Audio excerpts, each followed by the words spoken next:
एक मालदार औरत कपड़े की दुकान पर जाकर दुकानदार से कहती है, भैया कोई सस्ते कपड़े दिखाना, मेरे बेटे की शादी है और मुझे अपनी नौकरानी को देने हैं।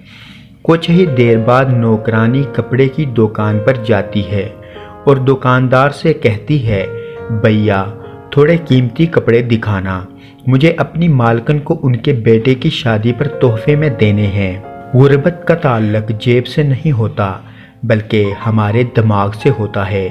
कुछ लोग अमीर होकर भी गरीब ही रहते हैं और कुछ लोग गरीब होकर भी अमीर होते हैं।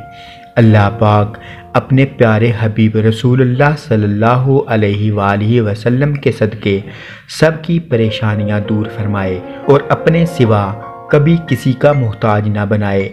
आमीन।